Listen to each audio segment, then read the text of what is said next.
smack, here, roll the top. Grab it. So he grabs me, I just smack, just like we always do, just hit him, I'm hitting his arm here, putting his ear in the goblet, hitting the brainstem. Then I'm going to collapse down and I'm going to go to Lanka 1. Here. Now, one of the rules to the Lanka is I don't make contact until I'm ready to exploit it. Because I do this and I come down to here, he feels that, he can do the same thing to me, or if he's not trained, he just steps back, and now I got to run the gauntlet again. So what I want to do is just hit here, boom, I do a shearing elbow. The distance between my middle finger and my elbow is the distance of the target. So I do a shearing elbow, but I'm right here, I'm not touching his leg, but I'm close enough that I can do the Elvis. And then, wham, here, hop, and I grab the other leg. Now I always overshoot it. I could do this, hit, smack, boom, pop, and then I pin his ankle as he goes down. But you have to take what you're given. Sometimes I just overshoot. Doesn't matter. One thing I can do is this. Let's say I go and I hit him to the ear, the shearing elbow, but I'm too far to roll. I'm not exactly in the Lanka 1 position.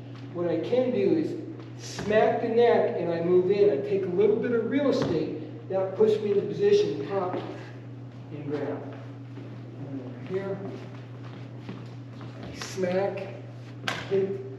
You have to have, because if I here, and even if I got my leg in the right position, if I do this, toes. I can do it. Yeah, you bending over is going to throw you to the ground. Might throw you over, but it goes here. And that's the beauty of it. If I'm forward, there's two parts. This is the part I was trying to point out. Yes, if I'm leaning forward, the minute I pick up that knee, I have to go forward.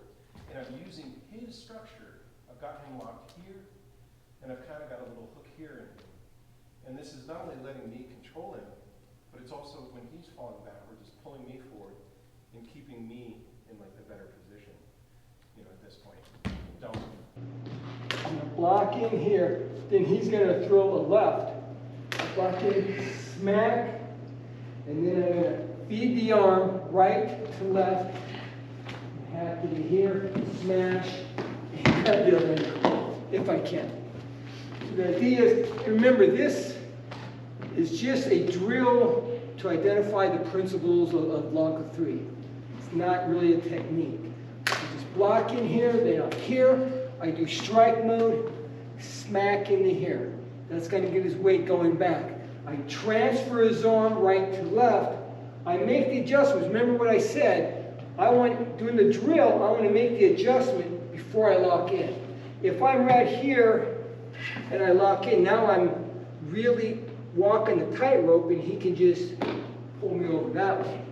So I transfer the arm, make the adjustment at the same time. Now, center clock, middle of the clock, I'm looking at 4 o'clock, boom, and smash it.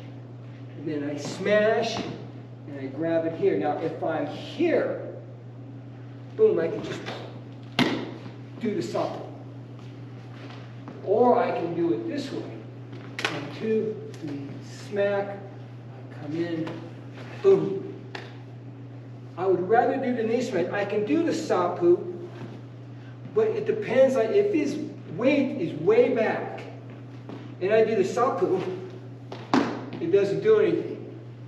If his weight's all the way over here and I didn't get it back enough, it's going to be hard for me to do the sapu from this position. So I have to get the weight just right.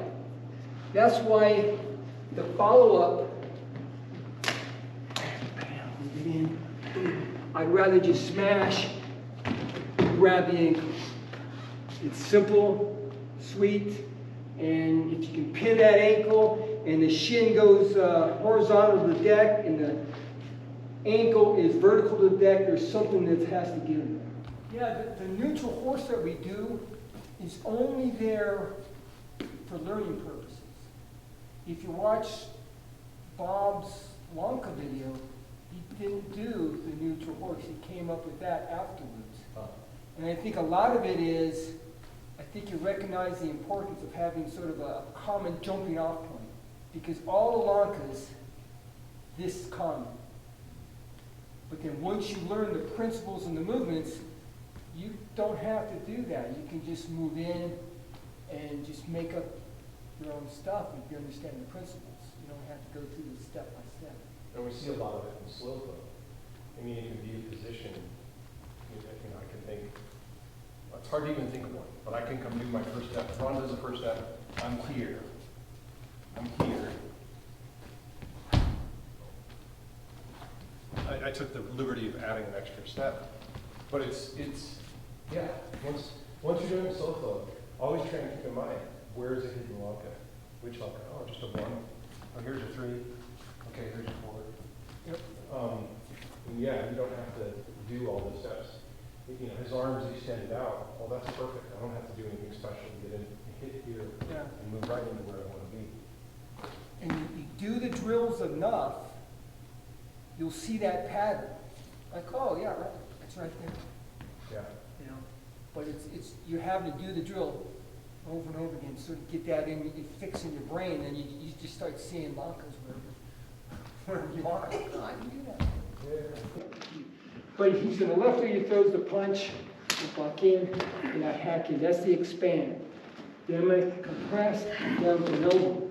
And then I'm going to expand, and I'm going to go through his face, boom, to here. I capture his arm right here. If I hold it here, he just pulls it because he feels something, he's trying to capture his limb, and he just pulls it. So I like to call it just sort of like a shelf right here. And then after this, I come in, boom, and then and I want my ribs to be the fulcrum. My arm is just above his elbow. So I have this reverse pie wedge. If I do it slow, that happens. If I do it fast, I might break the elbow. Maybe I don't break the elbow. Maybe he moves it into here and I go here. I automatically, as soon as I do that, I go from a soft bow to a soft bow that way. So one more time, we'll do it here. So it's just here, heel, drops down, hit, and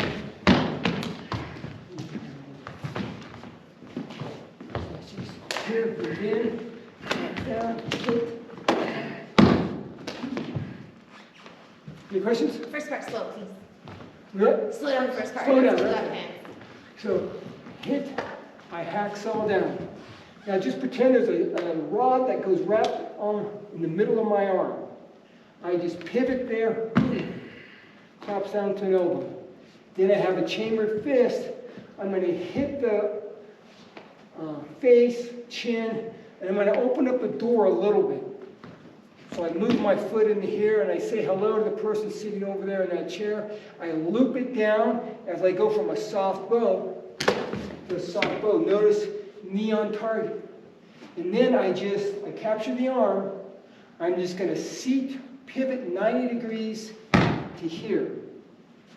And then I'm going to pivot another 90 degrees back with the clothesline. But you can see the footwork very similar to what we did in the show here. Here. It's the same footwork, right? 1, 2,